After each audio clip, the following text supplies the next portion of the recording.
একটা মানুষ আপনার থেকে যতটুকু ভালোবাসা পাওয়া প্রয়োজন, সেই মানুষটাকে যদি আপনি তার থেকে বেশি ভালোবাসা দিয়ে ফেলেন, তখন সেই মানুষটা আপনাকে অবহেলা করা শুরু করবে। কারণ সেই মানুষটা ভাববে যে আমার ভালোবাসা যতটুকু পাওয়া দরকার ছিল, তার থেকে বেশি কিছু আমি পেয়ে গেছি। এখন তাকে দিয়ে আমার কখনো প্রয়োজন নেই বা তাকে দিয়ে আমার কখনো দরকার নেই। এটা একটা জিনিস ভাবেন, যখন আপনার একটা জিনিস প্রয়োজন, তার যদি প্রয়োজনের অধিক আপনি পায়া যান, তখন সেই জিনিসটাকে আপনি অবহেলা করা শুরু করেন। সেই জিনিসটাকে আপনি ফেলে দেন। ভালোবাসাটা এরকম, যে মানুষটা আপনার থেকে যতটুকু ভালোবাসা প্রয়োজন বা সেই মানুষটা আপনাকে থেকে যতটুকু ভালোবাসা পাবে, আপনি যদি তার থেকে বেশি তাকে ভালোবাসা দিয়ে ফেলেন, তখন সেই মানুষটা আপনাকে অবহেলা করা শুরু করবে। সেই মানুষটা ভাববে যে আমার ভালোবাসা যতটুকু পাওয়ার যোগ্য আমি তার থেকে বেশি পেয়ে গেছি, আমি তার থেকেও বেটার কাউকে পাবো।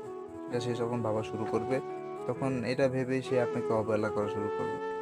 তো যে মানুষটা যতটুকু ভালোবাসা পাওয়া প্রয়োজন আপনার কাছে, বা যে মানুষটা আপনাকে থেকে যতটুকু ভালোবাসা পাবে, তাকে আপনি ততটুকু ভালোবাসা দেওয়ার চেষ্টা করেন।